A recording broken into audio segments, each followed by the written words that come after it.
সবাই এসে গেছো? এবার তাহলে চুপ করে বসো, আমি আমার ঝুলি থেকে গল্প বার করি। শোনো। এক গ্রামে এক দরিদ্র ব্রাহ্মণ আর ব্রাহ্মণী বাস করত। একদিন সেই ব্রাহ্মণ ভিক্ষে করে বাড়ি ফেরে। কি গো, আজ কিছু ভিক্ষে পেলে? একটু আতপ চাল, একবেলার অন্ন জুটেছে। আজ রাতে আবার উপবাস করতে হবে। এইভাবে তো আর চলে না। ভগবান কি আমাদের দিকে মুখ তুলে চাইবেন না? তা ভগবানই জানেন।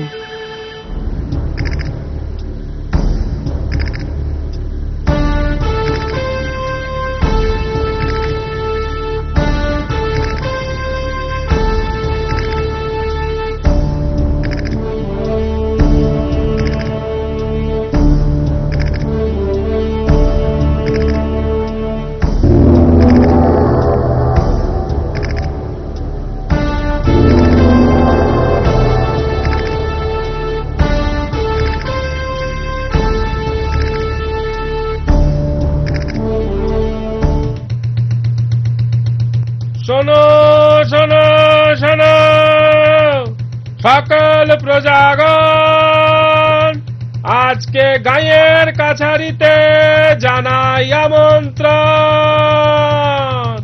যার যেমন আরজি, নালিশ কি আবদার, সবার কথা শুনবেন আজ মহান জমিদার।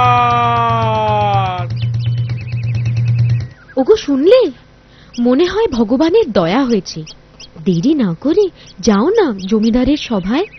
আমাদের দুঃখের কথা শুনলে উনি নিশ্চয়ই কিছু বিহিত করবেন। বলছো যখন যাই, তবে মনে হয় না এই পোড়া কপালে ভালো কিছু হবে।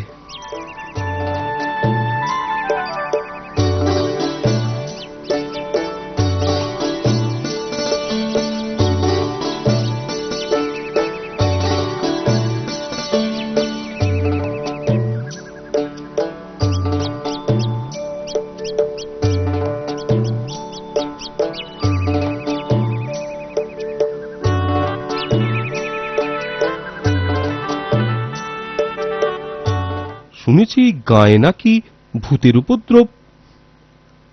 আগে হ্যাঁ হুজুর, গাঁয়ের উত্তর দিকে একটা বড় অসত্য গাছ আছে, সেই গাছেই ভূতেদের বাসা। তাই নাকি? বেশ বেশ। নায়েব, দিনের বেলায় ভয় নেই তো? তা এখন মানে এই দিনের বেলায় ভূতেদের দেখা পাবো? না হুজুর, দিনে ওদের দেখা পাওয়া যায় না। রাখালরা গরু চড়াতে যায়, ওরা দেখেনি। বেশ বেশ, তাহলে আর ভয় কি? হুজুর, যত ভয় তো রাতে। দিনের শেষে ওই জঙ্গলের পথে যাতায়াত করা যায় না। এক রাতে গোয়ার গোবিন্দ বামুন সেই গাছতলার পাশ দিয়ে যাচ্ছিল, সে আর জ্যান্ত ফিরে আসেনি। ভূতিরা তাকে মেরে নিজেদের দল ভারী করেছে। হুজুর, সেই থেকে রেতে আর কেউ সেদিকে যেতে চায়নি। বুঝলাম, ভয়ানক কাণ্ড। বুঝলে নায়েব, সূর্য ডোবার আগে প্রাসাদে ফিরতে হবে। এই সকলে মন দিয়ে শোনো, যে ব্যক্তি